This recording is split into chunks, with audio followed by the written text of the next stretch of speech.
Today, we're diving into something that can be just so confusing and honestly really frustrating in relationships: the quiet exit. We're going to uncover the deep psychology behind why some people, instead of fighting back in an argument, just shut down and walk away. You've probably been there, right? You're in a heated conversation. You're trying to work through something important, and then, poof, the other person just goes silent. They emotionally check out, or maybe they even physically leave the room. So what on earth is going on in that moment? From the outside, oh man, it can feel like a personal attack. It's so easy to think they're saying, "You're not worth my time." Or maybe they're trying to punish you with their silence. But I want to suggest that in a lot of these cases, what we're seeing isn't an attack at all. To really get what's happening, we have to look a little deeper. See, the key to understanding this adult reaction isn't actually in the present moment, in the argument itself. It's a story that starts way, way before that, in childhood. To solve this puzzle, we have to follow the thread from what they're doing now all the way back to where it began. And it all starts right here, with the concept that psychologists sometimes call the unseen or the ignored child. This is where the blueprint for walking away from conflict gets drawn up for the very first time. Now, it's really important we get this right. We are not talking about a lack of food or shelter. Emotional neglect is totally invisible. It's when a child is sad and nobody asks them why. When they're bursting with excitement and nobody shares in their joy. When they're terrified and nobody offers any comfort. Basically, their feelings are just consistently met with nothing. Just try to imagine being a little kid, and your whole inner world, all your fears, your joys, your hurts, it's like a room in your own house that your parents just never, ever go into.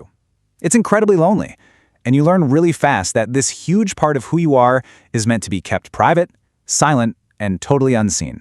So this kind of environment, it doesn't just create loneliness, it teaches the child a really fundamental and pretty damaging lesson about their place in the world. And that lesson forms a core belief that's going to shape the rest of their life. And this is it. This is the lesson that gets drilled in. The child starts to believe, deep down, not just that their feelings are inconvenient, but that they are fundamentally irrelevant, unimportant, that they just don't matter.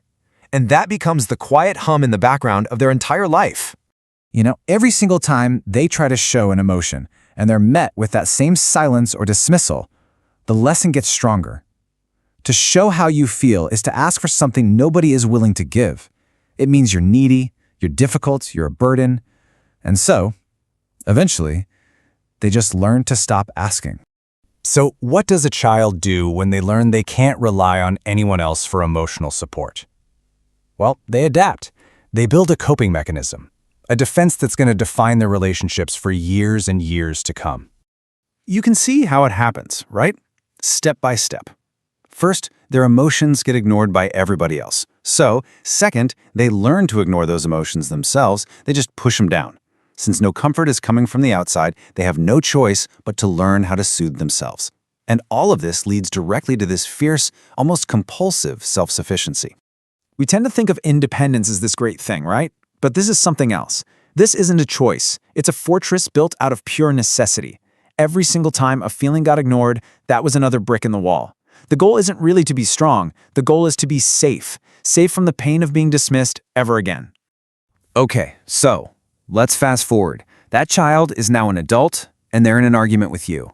All of a sudden, that entire childhood programming is about to kick in. For the adult who learned to just swallow their emotions, a big argument doesn't just feel uncomfortable, it feels dangerous.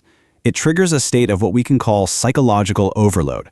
Their whole internal system gets flooded with way more emotion than it was ever taught how to handle, and it sets off this primal alarm bell that just screams, "Get to safety." And now this is so crucial to understand because from the outside, these two behaviors look exactly the same. On the one hand, you've got the silent treatment, which is definitely an attack. But on the other hand, you have what's often actually happening here, emotional boundary setting, which is a defense. This chart breaks it down perfectly. The motivation behind the silent treatment, it's all about punishing or controlling someone else. The goal is to make them hurt or to gain power. But the motivation for setting an emotional boundary is totally internal. It's just to stop that feeling of psychological overload. The goal isn't to hurt you, it's to find a quiet space to calm down and get themselves back on track. And that, right there, is the absolute heart of it. That quiet exit, it isn't a sword they're pulling out to attack you with. It's a shield they're raising to protect themselves.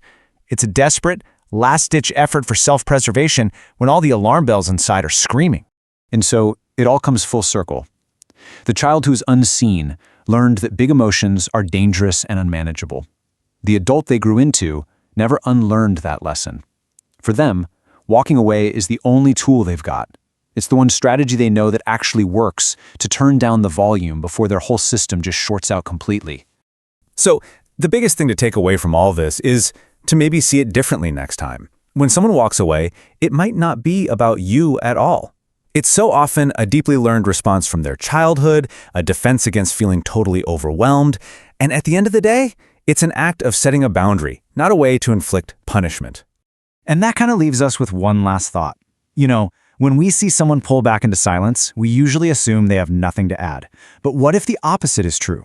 What if their silence isn't empty at all, but instead it's just full to the brim with overwhelming feelings they were never, ever taught how to say out loud? Thinking about that might just change how we see their quiet exit entirely.